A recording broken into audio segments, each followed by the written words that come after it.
Welcome back to this episode of the Shooting Bricks podcast. And guys, well, a lot has happened within the last week. The Lakers got bounced, the Utah Jazz did their thing, the Phoenix Suns did their thing, the Clippers did their thing, and everyone else did their thing. And we'll get into all of that and more. But as always, I'm Jerry Castillo, and I'm joined by. I'm Daniel Huynh. I know it's not basketball related, but I just want to send my best wishes to Katie Thurston. You had a phenomenal night one on The Bachelorette. I hope you have a good show to come, a season to come, and joining me as well. So I just want to say, cue the sad music. RIP to the Lakers season, but also RIP to my microphone because it doesn't want to work. I'm going to start a GoFundMe page, guys, okay? But instead of you guys donating money, donate that subscription to the Shooting Bricks podcast on all the social media platforms we have, as well as YouTube. Yes, you already sir. know who it is. It's your boy, Relly Rail, Gerrel says. And absolutely, we need all the support we can get because you guys help us pursue our dream of continuing this podcast. So keep it up. Everyone that's done so far, we appreciate you greatly. I mean, words can't describe how much we appreciate you guys. But yeah, just you know, tell your friends, tell your parents, tell your significant others if you want to do that too. If they want to just support, not even listen to the podcast, but just support. It really helps us out. Any little bit helps. But speaking of helping, we've talked a lot of garbage about the Clippers because they can't seem to help themselves, right? Every single time that they do something, it's never gone well. But it turns out they did very well for themselves, winning Game 7 against the Dallas Mavericks, despite Luka's Herculean effort, right? And so, guys, again, peek behind the curtain. This is on a Wednesday last night, right? Tuesday, the Clippers faced the Jazz, and by all intents and purposes, it was a really fun game. I enjoyed it, even though, uh, you know, I was on Second Street in Long Beach, and these people were really, really rowdy every time the Clippers did something, which is surprising because there were Clipper fans in Long Beach or in Belmont or whatever. So that was interesting. I was expecting Laker fans, but whatever. But yeah, the Jazz pulled out a victory behind Donovan Mitchell's 45 points. Now, in the second half, that's kind of where things really started to switch in Utah's favor because they outscored the Jazz 65-49. This was Donovan Mitchell's third 45-point game. He scored 32 points in the second half alone. He only trails Michael Jordan and Wilt Chamberlain for most 45-point games, and MJ and Wilt have 6. So, thoughts on the series so far? I know it's only been one game, and Mike Conley missed the first game, but thoughts? Well, I have many thoughts on this series so far. So, first of all, I just want to get it out there. I've only met one Clipper fan in my life. So, that's just getting it out there. Two, personally, I'm just not confident about the Clippers going into the series. Yes, they're both teams are about even on paper. But at the end of the day, what happened in the Dallas series does not inspire me any confidence at all in this Clipper team. The fact is, the Dallas Mavericks were a significantly weaker team on paper compared to the LA Clippers, and plus, Dallas did not play any defense. Yet, Luka Doncic, by some miracle, got them to a Game 7, and at times, could have easily eliminated the Clippers at home, but the Mavs choked on their own. So, look, about last night's performance, Kawhi Leonard, Paul George, Pandemic P, guys, 23 points and 20 points isn't gonna cut it here. Okay, like Luka Doncic and his one-man army are like one thing, but Donovan Mitchell and this more complete Jazz team are another. This series is going to be less forgiving for this Clipper team.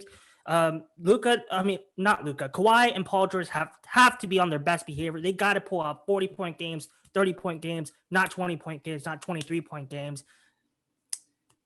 And the thing is, this Jazz team beat this Clipper team without Mike Conley. Imagine with him at full strength. This Jazz team is going to knock this Clipper team out in 7. I'm predicting it right now. It's going to be a 10 series, but Jazz win in 7. Jazz win in 7. All right. Hey, man, Daniel, I don't want you to put the jujus on the bad jujus on the series because last time you said this and the Clippers end up winning. So I'm like, I do know 2 Clipper fans. I'm gonna give them a shout out. So y'all tune into the podcast. he's a Clippers fan, and Mr. Clark, you're a Clippers fan, so I'm gonna be tagging y'all and hoping that y'all listen to the podcast. But y'all organization is trash anyway. So, anyways, let's talk about the stardom of Donovan Mitchell, because the spider, that is what we came to see.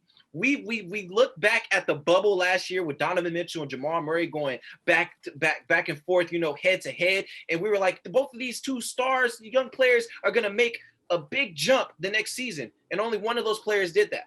And I'm not including Jamal Murray's injury, but Donovan Mitchell's made a jump. He did get injured as well, but he is undoubtedly the best player on this team. He's growing into a leader. He's taken that we have Dwayne Wade being the mentor of Donovan Mitchell now because the similarities in play style, and we're just going to appreciate greatness. And I feel like just like the Clippers couldn't handle Luka, they're not going to be able to handle Donovan Mitchell. The difference here, to Daniel's point, is Donovan Mitchell has a complete team.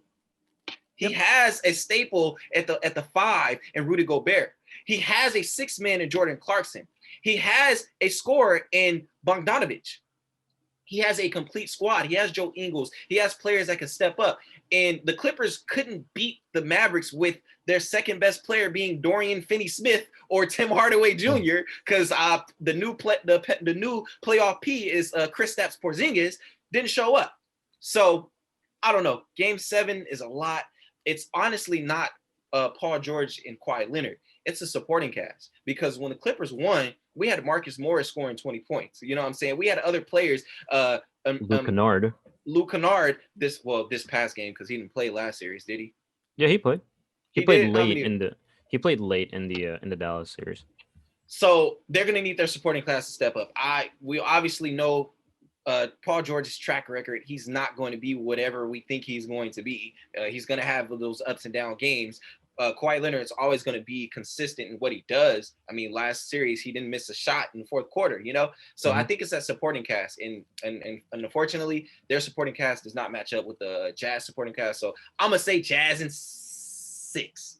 Jazz in 6. You know what? I will agree with you, because as much as I like to rag on Utah for whatever reason, because, it's Utah, like shout out Vernon Maxwell, but the Jazz are they're not an incomplete team. They are a complete team. Like, I was having this discussion with a buddy of mine a few days ago. We were talking about which teams left in the playoffs have this kind of full squad, and the Jazz was a consensus, pick, because even if you put in, you can put in Joe Ingles, right? You can slide Bogdanovic as a really big 2. You can put Joe Ingles into 3. You still have Jordan Clarkson coming off the bench to provide that spark. Plus, they just have that wherewithal, that experience, right? Because they've been to the playoffs. They haven't gone far, but they've been there. They know what to expect. Plus, Quinn Snyder's from the San Antonio coaching tree, so he knows what to expect. So all of these factors, it just makes it difficult for the Clippers. And, shout out to Ty Lue for being 4-0 in all of his game 7s. But this is not going 7. This is going 6, probably. Interesting. And yeah. I mean, you said that the Clippers were going to get swept, Daniel, and look what happened. I'm going to say it right now. I still don't we should, no NBA fan that's not a Clipper fan should owe this franchise any apology. Like Gerrel said before, this organization is straight up trash. And as long as they don't, as long as they're still ringless, there's no championship banner. Like, this Clipper team does not deserve any acknowledgement whatsoever. Can they get past the second round? Yes. Okay, so I don't follow the Clippers at all. I couldn't care less what they do. Have they ever reached the conference finals? No, right? Never. I don't think so. Never. They're cursed. Okay, They're cursed. And Clippers fans out there, y'all want to come defend y'all team? We more than happy to have y'all on. It's gonna be tough, man, because they're gonna be going up against 3 people who are, fans of division rivals. So True. It's gonna be tough, but if you're up for the challenge, hop on. We'll accept that challenge. But we're talking about the Los Angeles teams. Well, let's talk about the team that bounced the other Los Angeles team, the Phoenix Suns, because for me personally, right, when I was looking into the series, the main things that came out to me was Nikola Jokic's defense versus DeAndre Ayton's offense, and how CP3 and Devin Booker are going to basically take advantage of this wounded Nugget squad, because by all intents and purposes, they are wounded. They're no matter, I think Will Barton's coming back um, in a few games. They're still not 100% without Jamal Jamal Murray, Murray. because this is, again, even though they have Nikola Jokic and he won the MVP. Sorry, shout out to him. I mean, he's the lowest drafted player at number 41 in NBA history to win the award, and he's the first center since Shaq to win it in 2000. Unless you want to count Tim Duncan as a center, even though he's played like I read somewhere that he played 10 seasons as a center or something like that. He played most of his seasons as a center than a power forward. Take, you know, that's a thing now. But yeah, I mean, Nikola Jokic is the MVP. He received 91 out of the 101 available first place votes, and he averaged 26, 10, and 8.3 assists as a big man and played all 72 games. He is a monster in and of itself. He can carry this team. The issue is who can help him out. Because as we saw, the Suns just basically toyed with the Nuggets. In the first half, it was kind of close, but then the Phoenix Suns outscored Denver by 18 in the second half, 65-47, winning game one, 122-105. Phoenix had four players score 20 plus, with CP3 putting up 21 and 11 assists. Can you guys see anyone potentially helping out Nikola Jokic here? Because I personally can't. Austin Rivers maybe, MPJ, but then again, MPJ is kind of miss or hit. So thoughts? A lot. Thoughts? I'm gonna say it right now. I think the Phoenix Suns are going to the NBA Finals. I think they're good. I Ooh. think the Suns team's gonna win the series in 6. That's kind of a hard thing to say to Denver Nuggets fans, but listen to me. If Jamal Murray was here, y'all are winning the series in 6. You're all the better team. But the thing is, he isn't. The fact is, I think Phoenix on offensive firepower alone. I think Denver is honestly, maybe MPJ counts, but they're basically a 2 to 1 man army right now. Nikola Jokic is basically carrying his team. He's carrying his team well, but sooner or later that's gonna break. We saw just with Luka in the last round. This Phoenix Suns team offensively is fucking loaded. DeAndre Ayton, Devin Booker have been nothing but stellar this offseason. And Chris Paul from that shoulder injury from the last round, he's only getting healthier. And I think Chris Paul gives this experience this young squad around him needs. And that's why I think he's the X factor. And that's why going into the next round, if they go to the next round against Utah, I think Phoenix with Chris Paul is better than Donovan Mitchell and Utah. Yeah, Utah is talented, but I'm going to give the edge to Phoenix. That's how I see Phoenix going to the NBA Finals. But I'm going on a tangent here. I think Phoenix has the huge upper hand in this one. Suns in 6. Congrats to Nikola Jokic. Not every day you see a second rounder get the MVP, but those are my thoughts. I don't think it ever was a day that a second rounder got MVP. Correct me if I'm wrong. I think Or he's Willis the Reed. lowest. He's the lowest, Yeah. but I think Willis Reed at 1.1. But go ahead, G. All right. So first, I want to talk about the CP3 Devin Booker going to cook this series.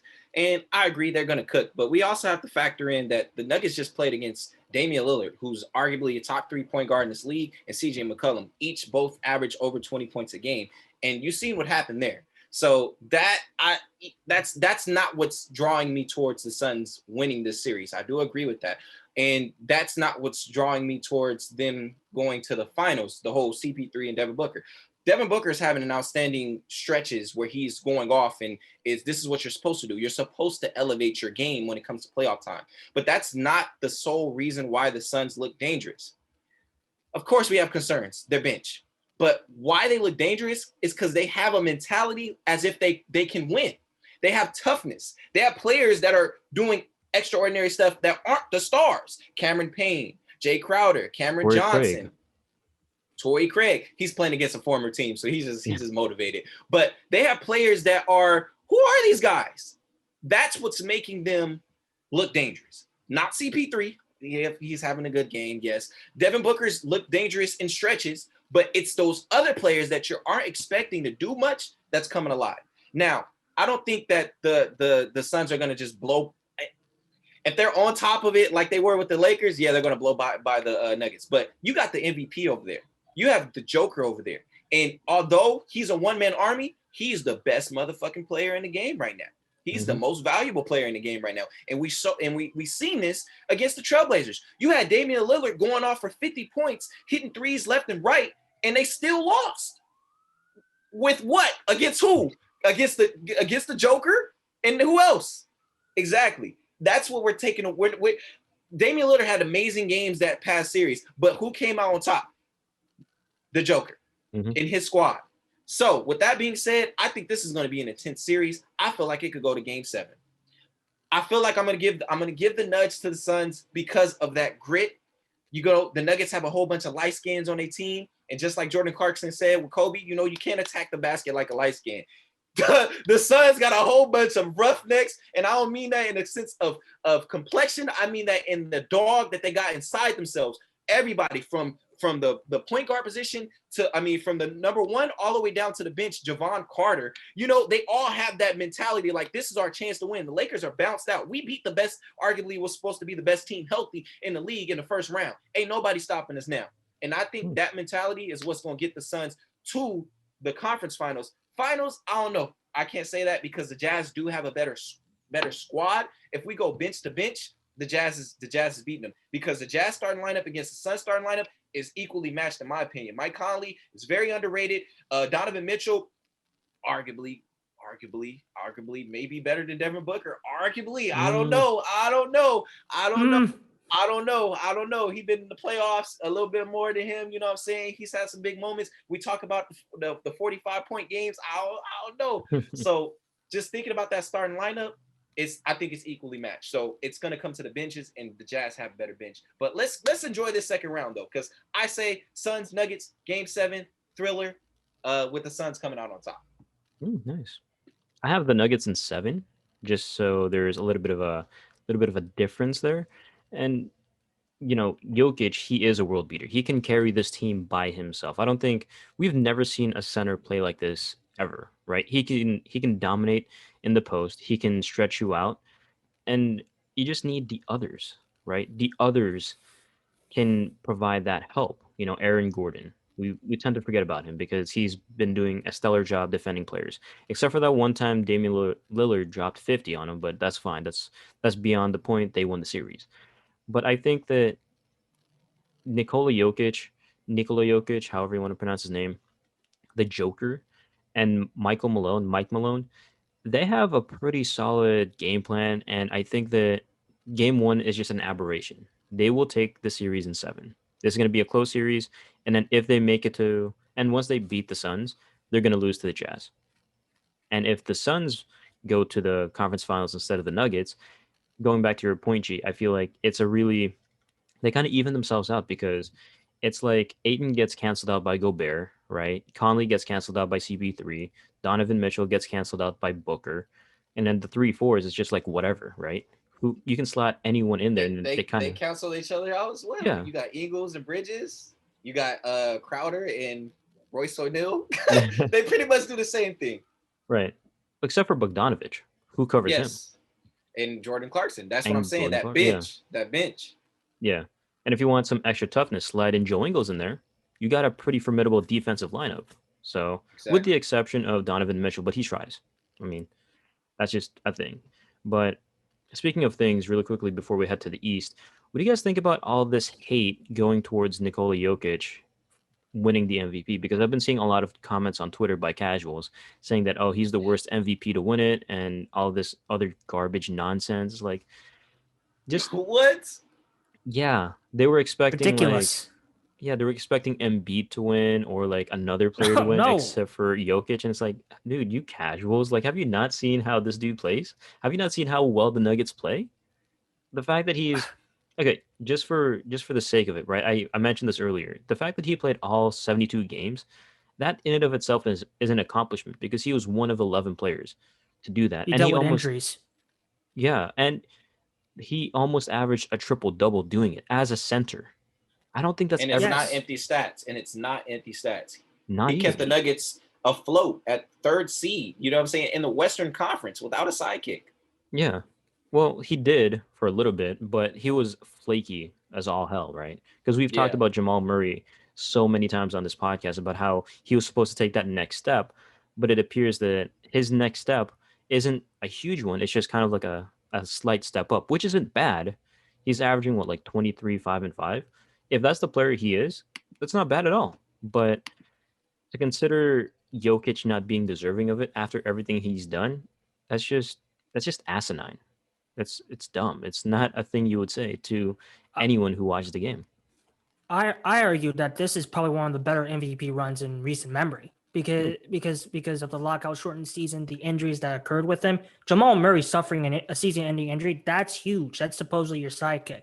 And don't forget, people don't remember, but the Denver Nuggets were in bad shape at the beginning of the year. They were literally, I believe, they were in 10th place in the West. They were in play-in territory, and Jokic literally carried this team up to the upper echelons of the Western Conference, the much harder conference in all of basketball. The East, Yeah.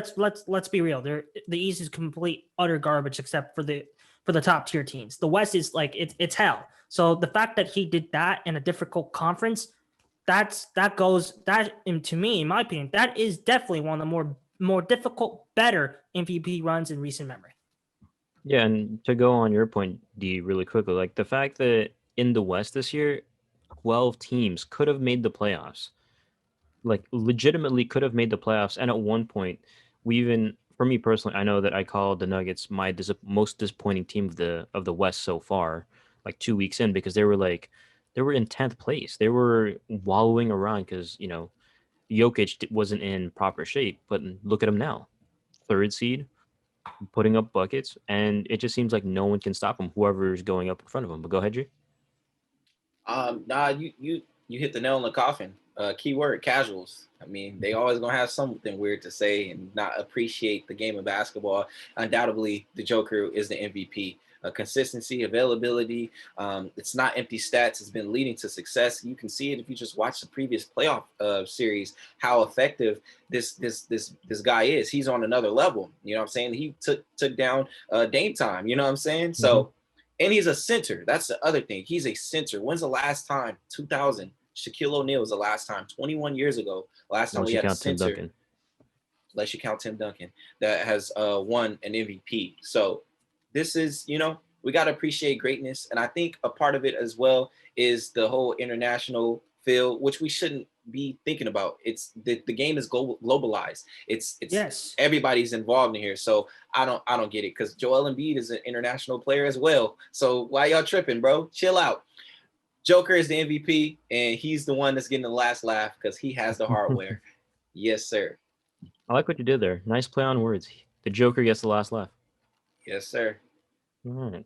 But, we talked about Embiid and Daniel brought up the East and how it's kind of trash. Well, the 76ers Hawk series is anything but, because it's, in my opinion, it's, I think, what the Hawks Knicks series is supposed to be. We're getting explosive performances. We're getting close contests, except for game two, and game one. But yeah, I mean, in game one, Embiid dropped a playoff career high 39 points in a game one loss to the Hawks. Meanwhile, Trae Young had 35 and 10 assists.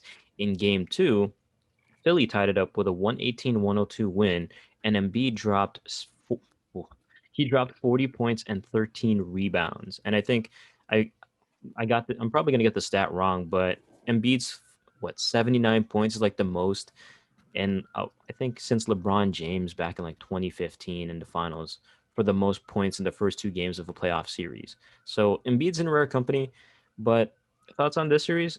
Ultimately, I have the Hawks winning in about, let's say, 7. Hawks in 7. Trae Young's gonna go off. He's gonna do well, but yeah. Any thoughts on this? I think this series practically hinges on the health and well-being of Joel Embiid. But with that Mm-hmm. being said, he seems to have gotten to back in full health for now. So I think Philadelphia is a much more experienced team than this Atlanta Hawks team. Obviously, Trae Young. I believe could be his first or second playoff appearance ever. For a lot of these guys on this Atlanta squad, this will be their first playoff experience. That's huge when you get to a place like the second round. That's when experience really starts to kick in. Joel Embiid's performance is going to literally carry this team to the next round. I think I think Philly, as of this moment, not only are they much experienced, I just think they're better as of right now. And you got to account for the size advantage Philly seems to have over Atlanta at this moment. So I'm gonna take the Sixers in 6. The Sixers are in a much more are more involved in a much more intriguing series this time around. Luckily, because the last round was just like that was just boring. So this is going to be a fun series. We're going to really see Trae Young get national attention here, which is only a good thing because I adore Trae Young. So this is going to be a fun series, but Sixers is going to win this one. Fair.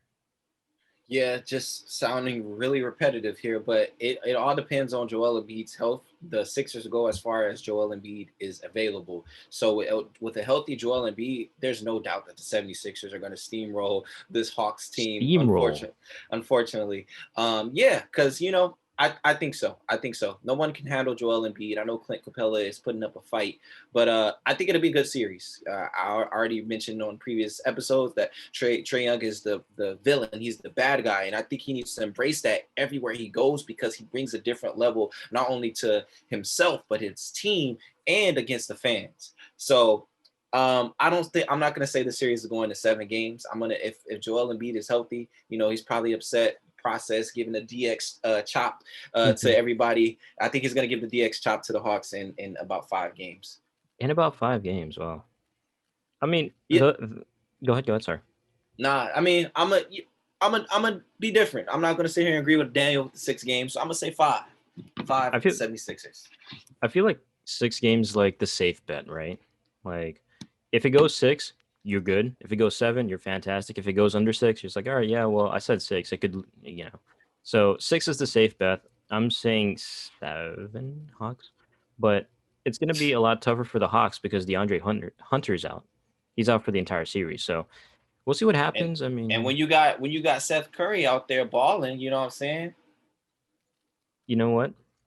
That's a great segue because Daryl Morey and the 76ers actually got fined. I think it was like $75,000 for tweeting at Steph Curry and the fact that he should join the 76ers after Seth Curry's amazing game. These 2 words, join them, cost the 76ers and Daryl Morey $100,000, more than $100,000. Can you believe that? Like, they should have learned from Magic. That's nickels. That's nickels and pennies to them, honestly. Meanwhile, the rest of us are slaving away. They could drop that to the Shooting Bricks podcast. We would be more than grateful for it. Absolutely, dude. That's $175,000 or $150,000, whatever the case may be. Anything over $100,000, we'll gladly accept. Actually, no. We would gladly accept anything. I mean, in comparison to this, right? Because they're 2 words cost them that much. Imagine if 2 words cost us that much. Jesus, man. I don't think we would have a podcast. No, we wouldn't have a life, dude. Good grief. That's why we're trying to stay kind of calm whenever we try and mention the New York Knicks and James Dolan, because that dude is litigation happy. And that's not speculation, that is actual fact. Just ask all the fans that have been kicked out and got sued. But anyways, speaking of kicking out, the last series here, and I don't think there's much to talk about, the Bucks and Nets. And I feel like the Bucks are going to get kicked out pretty soon. In game 1, it was kind of weird because the Nets beat the Bucks 115-107 without James Harden, who left with a hamstring injury. He didn't play game 2, and they destroyed the Bucks 125-86. James Harden's not playing in game 3 either. Gee, your eyes are just that was a look, man. What happened? It's because they don't even need their full squad to beat this Bucks team, and the Bucks went out to go get Jrue Holiday for what? PJ Tucker too. PJ Tucker's on that squad. I mean, you see those memes on Twitter? We got PJ Tucker to stop LeBron. We got PJ Tucker to stop KD. Please stop. They not stopping. No. Yeah, I saw that. He's like, hey, we got PJ Tucker, and then PJ Tucker's supposed to defend Kevin Durant, and then PJ Tucker's in front of Kevin Durant. Tucker's just like, please stop. KD's like, no. And then that's it. Yeah, I mean, think about it this way, right? In the playoffs, KD is averaging 32 points and 7 rebounds on 55% from the field and 50 from 3. Overall, He's in the 50-50-90 club. per stat muse in the playoffs as a whole. I can only imagine how much more damage he's doing against the Bucks. But yeah, thoughts on this series because I don't have a lot, and it basically is the Bucks are done. There's no way they can beat this Nets team, even if they take one game. If James Harden comes back for Game 4, it's done. There's no way the Bucks can win this series. Uh, to Milwaukee fans out there, my dearest condolences and apologies. I have to agree with Jarrod here. There's no other choice, but this series is practically over. This series has practically reinforced me that the perimeter play, the guys you have on the perimeter are probably the most important positions today in basketball. There's no way around it. You got to have shooters on this squad. We're learning from the Lakers, and we're especially learning from this Bucks team. This Bucks team has all the defense and grit in the world. They're big, they're long. They don't have any guards. They got no firepower. They were below 30% from downtown in both games 1 and 2. That cannot be that can't be acceptable against this Brooklyn team. No James Harden. The James Harden injury should have been devastating. But the thing is, this Brooklyn team is so good on top of its roster that the supporting cast even has stepped up so far. Blake Griffin has done really well. It practically doesn't really matter because that's how talented these top guys on this Brooklyn team are. They're just that lethal. I said before this, I thought this series was gonna go to 7 games, but boy, I was wrong. I also said I still believe, however, that whoever wins this series is gonna represent the East in the NBA Finals. I have to take it even further now. Once the Nets knock out this Bucks team in 5 games, yes, you heard it. You heard it first. In 5 games, it's imperative now. It's straightforward, straight to the point. The Brooklyn Nets are going to be your 2021 NBA champions. This squad is too strong. They shoot too damn good, and their stars are too lethal. That was Wow. an amazing take. Like we gotta frame that one somehow. But somebody call up the custodian, the janitors, because we're gonna need some brooms in Milwaukee because this is a sweep. All of the stuff that you just mentioned, Daniel, the Bucks aren't getting a game. They're not getting a game in here. KD is not gonna allow it. The Slim Reaper is out here. Giannis. Giannis may take one. Giannis. I'm a Giannis fan, bro. I'm a Giannis fan.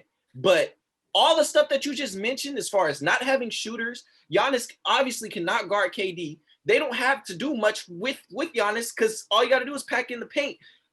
He doesn't have a go-to guy. You asked for Chris Middleton to step up. He took a step back. He's not that guy. Jrue Holiday is not that guy. And unfortunately, they're not enough to handle this Brooklyn Nets team. So you're saying they're going to get a gentleman's sweep with Game 5. Like, it's just absurd that they can't get swept. The demise of the Milwaukee Bucks happened as soon as they gave up all of those picks for Jrue Holiday and fumbled the bag with Bogdanovich that's in Atlanta, because their names are too similar. I'm not going to sit here and say their first names. It's Boyan and Bogdan. Exactly. But anyways, they're getting swept. The demise of the Milwaukee Bucks is happening. Jrue Holiday is going to dip. And now your loyalty, I'm sorry, Giannis, but I don't know, you and Dame need to team up, or you and Luka need to team up, because you're not winning in Milwaukee. The team doesn't. We see in these 2 games here when Blake Griffin is dunking on Giannis. You talk about Giannis not going to allow that to happen, and Blake Griffin will put on a whole facade in the Detroit Pistons not being able to dunk for 2 years. And now he comes out here and he's dunking on people. Joe Harris can put up buckets left and right. Man, I'm sorry. The Bucks, they don't got it. Nobody's going to step up. It looks like a similar situation to the Lakers, in my opinion, where you're not having people outside of your big 3 stepping up. And I don't think that they're going to be able to do it. They're scared. They can't handle KD. KD is the ultimate weapon. They're beating them without James Harden. And you telling me that they're going to get to a Game 5? Hell no. James Harden come back, it's definitely over. Last game, they got blown out by almost, how many points is that? 39 points? Yeah. Fuck out of here. They're about to get swept. You know what? I would agree, except the Giannis factor. He won't go down quietly into the night. Shout out Independence Day. But he's going to make it a series. A very great film. Shout out to Will Smith, too. Welcome to Earth. But the Bucks, they're coming crashing down to earth. There's no way they can stop KD. I mean, he's averaging 50, 50, and 90, dude. Also, quick point. Jrue Holiday signed a contract extension with the Bucks, so he's staying for a while. Well, this is going to be their future then. Yes. Well, 4-year, $134 million. 134.9 million, excuse me. But yeah, I mean, there's nothing the Bucks can do. Uh, as much as it sucks to say, but you have to also take into account if the Bucks are getting destroyed this badly by 2/3 of the Brooklyn Big Three, you got to wonder how bad was Miami? Like, just Pretty comparing, bad. comparing the two, right? Because this is we thought was a formidable squad in the Bucks in the first round because they destroyed Miami in 4 games, and then this, against the Nets, they're getting destroyed. So how bad were the Heat that they couldn't even put up a fight in one game? Or how good are the Nets? Same point, yeah. Again, I think James Harden only played like 5 minutes of game one too. Like, and y'all sitting here saying they're about to go to game 5. Come on, bro. I don't have that much trust in Giannis in the playoffs. They're gonna okay. They're getting swept. The only reason I say game 5 is because probably Steve Nash is gonna say, like, you know what? We know we're good. We know we're good. We're gonna take a game off so that we can rest you guys and have the other guys play. So they're gonna They can do that within the game, though. Look, if I blow y'all out by halftime, like, why would you do that? Why would you play with that? Steve Nash don't have the juice. He don't have the sauce like that, bro. He's a brand new coach. I'm not playing with my food. Giannis said it. Why are you gonna play with your food, bro? They need to take them out and get to the finals as quickly as possible. Because when you have a track record like KD, who got injured 2 years ago, or James Harden with his back curtain because that belly of his keep eating on them ribs and steak and going to the strip club, and Kyrie Irving with his sage in the building, you don't have time to play with your food. Well, okay, so you're a Giannis fan, a big Giannis fan. You don't Yes, believe he can take one game as a 2-time MVP. You don't think he can do that? Nope. He's that good. Not against this Nets team. And you're putting a lot of pressure on this guy, and he hasn't been able to deliver as that guy in the playoffs. You get what I'm saying? Like, he hasn't been able to do that. He needs the support, and he doesn't have that support within Chris Middleton. Chris Middleton is not a superstar on the level of the Brooklyn Nets. If Giannis had a superstar talent, a Damian Lillard, a Luka Doncic, hell yes, because it's not all on him. Right. I can't run my team in the playoffs through Giannis, unfortunately. I can run it through Jokic. I can't run it through Giannis, unfortunately. He's not that player, and there's nothing wrong with that. But the situation as we're giving, I can't put that much on him. I'm sorry, you're not Superman, Giannis. I know that Shaq gave you the nickname. You're the Greek freak. And in this situation, I don't get me wrong. He's going to play. He's going to play hard. He's not going to give up. But to sit here and say that he's going to be able to alone go up against a 2-headed, 3-headed monster in the Brooklyn Nets, unless somebody else step up, prove me wrong. Prove me wrong. You know what this reminds me of? It reminds me of the David Robinson Spurs years before they got Tim Duncan, because they were perennially good, right? David Robinson won MVPs, he won scoring titles, put up 71 points, but they could never get past that hump. And I feel like they need a Tim Duncan-like player well, you said it already. You've mentioned it a lot. They need a Tim Duncan-like player to help Giannis, because this is like David Robinson. A guard. They need a guard. He's not saying a exact Tim Duncan. He's saying you need that 1-2 punch. You need that superstar caliber player. And I agree. Because, Chris Middleton's like, what, a Sean Elliott maybe? Or like Drew Holiday is like an Avery Johnson or like a Vinny Del Negro or something like that. This is pulling way, way back, right? Like, it's an incomplete squad. And I think we've all been fooled by the fact that Giannis is an incredible talent. David Robinson was an incredible talent, and they were fooled in the 90s too. We're just seeing it now. It's like history repeats itself. So who that Tim Duncan to, David Robinson is, I don't know. Maybe they all get hurt. They ain't got no picks. Okay, never mind. Don't do that because that's a bad idea. Don't do that. But just really quickly before we move on to the quick hitters, who do you guys think would actually be Giannis's Tim Duncan, where he could like freely say, you know what, even though I'm 26, 27 and I've won multiple MVPs, I am just going to take a step back so that this other person can help lead us to the promised land? Now, I wouldn't say that like I see what you're saying. Yeah. David Robinson was on the not the tail end of his career, but he was getting up there. Not the same age range. I'm looking It's at like Giannis 29, 30. as a situation like Shaq and Kobe. Mhm. Giannis needs a Kobe.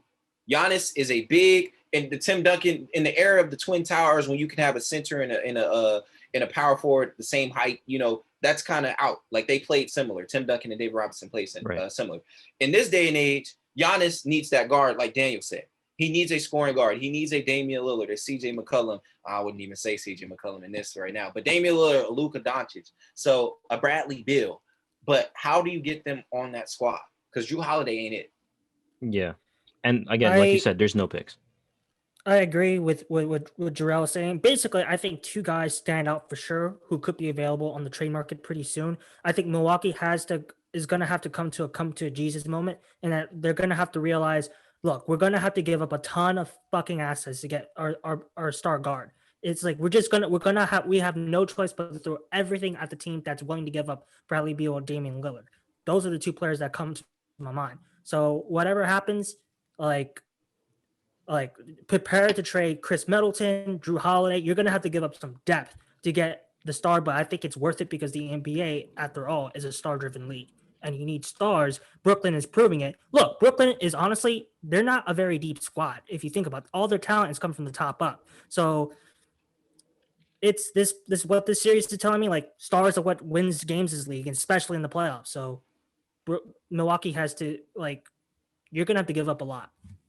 Yeah, and it looks like they're probably going to give up on Coach Bud too, because he's done. Yeah, years and years of a lot of regular season wins, I guess, but no playoff success. I mean, he's gone to the conference finals a few times with different teams, but there's just nothing to show for it.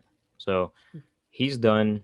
Expect another coach in Milwaukee soon. But yeah, just a few more quick hitters here before we wrap things up. So you guys have mentioned Damian Lillard, and the last few days for Dame have been kind of weird, right? Because Terry Stotts was he fired, or was he did they mutually part ways? They mutually parted ways. Okay, so he got fired.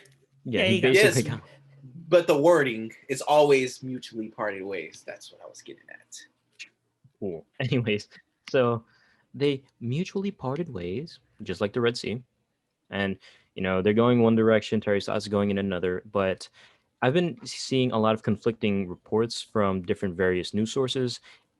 Damian Lillard is apparently not making head coaching demands per The Athletic. However, he is going to be working with the front office to find a replacement. Now, Jason Kidd was considered to be somewhat of a front runner for that position, but he withdrew his name because he wanted to stay with the Lakers, which is surprising because the Lakers beat his ass in 2002? Yeah, 2002. Yeah. So that's surprising. But yeah, Chauncey Billups, Jeff Van Gundy, Mike D'Antoni, and Juwan Howard could end up in Portland. Meanwhile, Terry Stotts is being considered by the Magic and the Pacers after the Pacers got rid of Nate Bjorkgren. And you guys have mentioned Damian Lillard. Well, teams are intensely eyeing Dame and preparing trade offers because, we're talking about how Dame is really this really loyal player, but if the Trailblazers don't get anything done quick, he's gone. Like, they have no choice because they can't put a decent squad around him. They've put talent around him, but it's not a cohesive group of talent, if you know what I mean. So, yeah, just really quickly, thoughts on Dame Lillard and their potential next head coach? I think what the Trailblazers need is going to be someone that's experienced, someone that knows how to work with stars like Damian Lillard and a player like CJ McCollum. That's what they're going to need. So, honestly, like a Jason Kidd, a Juwan Howard could be a suitable replacement for a guy like Terry Stotts. But at the end of the day, I think Portland has got to realize that this Dame experiment has gone on too long, and they're going to have to realize themselves that, yes, I know Gerrel, but I actually think there's no point of building around Dame when you can't get another guy around him, and he's only getting older. You're going to have to embrace it, like, sooner or later. Inevitably, if we keep going this way, we're going to have to rebuild. So I'm going to say it right now, Dame's getting traded this offseason. He's getting traded this offseason. That's a hot take. I just have a very weird gut feeling that look, Dame is loyal, but at the same time, he's getting up there. He's in his 30s now, and eventually he's gonna have to get on the move somehow. It has to come up on every player's mind, like at least once in their career, right? So like I just feel like Portland, at least on Portland's end, I think they're thinking like it's all gonna fall apart inevitably. So I think Portland is gonna pull off a big blockbuster trade this offseason. Just to feel it. Who's the team that's gonna get Dame? Who knows? There's plenty of contenders, but that's what I'm feeling at this moment. He's gone. Wow. All right, G. He's gone. I totally disagree with Daniel. You the disrespect you put on Dame time.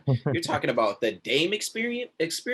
This isn't an experiment. This is your best player to put the jersey on, this Trailblazer jersey on. Arguably your franchise cornerstone player, and you're gonna disrespect and trade him? No, you never do that. You stand by your players. And Portland Trailblazers are a small market team. They're not going to do that unless Dame wants out. Unless Dame tells them I want to leave. Where does this roll lead to? Unless Dame says I want to leave. That doesn't matter. You're sitting here about to shake up the whole roster, and your first thought is to trade Damian Lillard. We talked about this last episode. You have valuable pieces that you can trade. CJ McCollum. I've said this before. Nurkic, you have players that have value to other teams and have contracts that are that we can move around. But you don't trade Damian Lillard.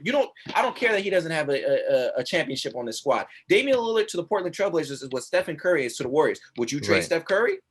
Hell no. If I'm a GM, I'm getting fired. Why the fuck am I trading Damian Lillard if he don't want to go?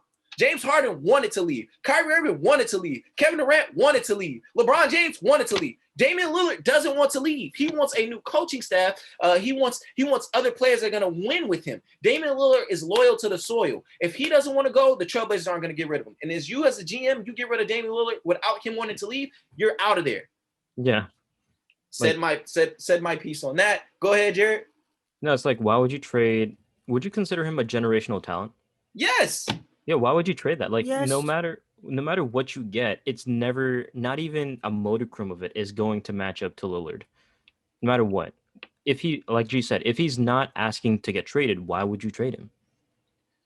And on top of that, whatever you get back with the supporting cast that you have in CJ McCollum and Nurkic and whatever else players they have, you talk about direction. What the hell are you going to do with whatever you get back? Let's say that the Portland Trailblazers happen to trade Damian Lillard and they get a Carmelo type deal, right? Where they get a bunch of young players or mid-age players that can put up some numbers and picks. What do you do with that squad? Now you're getting even in a worse predicament than you were before. Because now we got to go in this whole rebuild mode. Now I got to trade CJ McCollum because once Dame's gone, if I'm CJ McCollum, why would I want to stay? That's my But with their inability to Yusuf pick a number two, like what choice Portland may have at the end of the day, it could really collapse in a short span of 2 to 3 years. Right, Portland's... but let me just interject here real quickly. You don't pull the trigger unless you have to. Like that goes to a lot of varying things in life. Like it's not just gun safety. But like if you have Damian Lillard, again, a generational talent, and he doesn't want out, you're gonna do your best to try and keep him there. Because unless he forces your hand, it's up to you to make the team better. Right? So you don't ship him out just because it's like you're getting rid of the coach. No. But go ahead, G, sorry. And Portland's issue has mainly been injuries. Injuries has been the issue. Nurkic is not the same Nurkic we saw when he was averaging almost 18 points and 10 boards a game, and he was a difference maker. You know what I'm saying? They didn't have John Collins. There was a year when they had Rodney Hood, and he was Zach Collins. Zach Collins. Rodney Hood got me sounding like Kendrick Perkins out here. Rodney Hood was putting up numbers, got injured. You know what I'm saying? And there's things that you can do. You don't blow up this team yet. They were there a couple of years ago. They were top 4 seed. They were top 3 seed. So you don't just blow that up. It's not like they were the Orlando Magic and they were consistently the 8th seed and then we just blew it up and you have Vucevic. But Damian Lillard, like we said, is a generational talent and you don't give him up. Damian Lillard to the Trailblazers is like Kobe to the Lakers. And that moment of time when the Lakers were complete ass, would you have traded Kobe, Daniel? No. Well, so, he was he was unlike Dame, Kobe was really nearing the end of his career. So like it was a matter of respecting to keep him on. No. Huh? Like he means like in the situation that they find themselves in, because there was a time when the Lakers were garbage, like in I'm talking about 2000. after Shaq. After Yeah, Shaq, there was a time where Kobe was like, oh, I don't know if I want to be on the Lakers. like You know, they almost traded him to the Chicago Bulls in 2007 too. So Okay, I mean, in that situation, yeah, I would not have traded Kobe because I still had faith I can build a championship contender around Kobe. In this situation, I don't know. I don't really have faith that I can really build a championship contender around Dame. It's then just you like don't I need to be a haven't been in. GM. You don't need to be a GM then. yeah, because think about it this way, right? Because the way that the Kobe Lakers situation ended up, right? Like they got the pieces there. They got Powell, they got Ron Artest, Meta, and they got all these different pieces to come in. That's just what. And they had a few coaching changes too. They had Rudy T, right? Correct me if I'm wrong. And then they had Phil Rudy Jackson back. Tom. Yeah. Yeah. And then they got Phil Jackson, and then Phil Jackson made everything click, along with getting Powell, getting Trevor Ariza or whatever, and having all these players mesh together. That's all. That's all the Trailblazers need is basically one force to bring everyone together and say, you know what, this is what I need. Health and consistency as well. Mentioned it Yeah. before. Every year they have five to six players being shifted off and coming back into the team. You can't build chemistry off of that. So maybe it's not just the coaching. Maybe it's a GM thing too as well, Daniel. So maybe that's where it needs to happen. But you can't get rid of players like that. CJ, Yeah. like that's who is on the trading block, if anything, but not Damian Lillard. Yeah, because CJ is an all-star. He's all-star caliber, but he's not superstar caliber, right? Yeah. Like you can trade Drew Holiday, but you can't trade Bradley Beal. I mean, you can if you're an idiot, but that's beside the point. These players, you get them once every 20 years or so. If the GM, I think it's Neil Oshie, if he decides to ship Dame off, you can guarantee he's not going to find a job again in the NBA because why? The dude just wants to say. So I don't know. It's going to be interesting, but we're talking about how we should, trade players and stuff. Well, Kemba Walker's time in Boston is limited, apparently, according to Bleacher Report. And yeah, just we kind of saw this coming. G brought this up multiple times. He hasn't played like he's worth $100+ million. But yeah, also shout out to Tom Thibodeau for winning Coach of the Year. It makes sense considering how well the Knicks played, and we always consider or we always associate Tom Thibodeau with injuries, and unsurprisingly, there were more injuries in 2020 and 2021 than any season since 2009. This includes obviously the lockout shortened 2011-2012 season, which is surprising because a lot of injuries happened during that year. I remember Ricky Rubio, I was so hyped to see him play, and then he gets his ACL torn after I think he smashes into Kobe's knee. That was so depressing. Jesus. But yeah, LeBron is switching his number back to number 6. So since we're talking about going back to the past, quick thoughts, really, really, really quick thoughts, maybe like a 5-second blurb on why or what you think about this. Personally, I think it's just malarkey. Nothing's going to happen. Just not whatever. I Cool. absolutely agree with you. It's kind of irrelevant to me. So whatever. I think it's cool. I think it's cool. It brings some memories back to when he was in Miami. But I think we'll see a different LeBron. An older one, too. And lastly, since we do talk about the NBA in all facets, the WNBA has reached the 1/3 mark, more or less. I mean, they're playing 32 games. A lot of the teams have reached about 10 games, more or less. And gee, you're not gonna like this news. The Chicago Sky and Candace Parker are 2-7, and Candace Parker's only played one game because of an ankle injury. Yikes, yikes, yikes. From being a perceived championship contender to just probably looking for the lottery. Gee, that's a deep sigh. Yeah, I mean, I've been up to date on the news, so I already kind of cried, hit her DMs and whatnot, and offered a shoulder to cry on and whatnot, and some ankle massages. But what teams are looking strong is the Las Vegas Aces, Liz Cambage and Aja Wilson. It's crazy. And then, I told you, I'm going for the Sparks as well, so they kind of been middle of the pack. So we'll see. It's been an interesting WNBA season for sure. But well wishes to Candace Parkers. We need you back healthy so we can see you out there balling. Yeah, and shout out to the New York Liberty for being a middle of the pack team after being a horrendous team last year. I mean, Sabrina is a difference maker, but Sabrina is the future face of the league. Absolutely. And you know what? With all that being said, if you something that'll also help us reach perhaps the middle of the pack and beyond is if you don't forget to subscribe to the Shooting Bricks podcast and leave a review on your platform of choice. It really helps us out. Lastly, make sure to follow us on @PodcastBricks on Twitter, @ShootingBricksPodcast on Instagram, and @ShootingBricksPodcast on YouTube for all the news and the video of this episode of the Shooting Bricks podcast. And as always, I'm Jerry Castillo. I'm Daniel Huynh, and I'm surviving, and I'm joined by... You're joined by... Don't trade Damian Lillard. Oh my goodness. But trade Kristaps Porzingis, and we'll probably talk about that on the next episode, so stay tuned. It's your boy, Relly Rail, Jarrell Sales.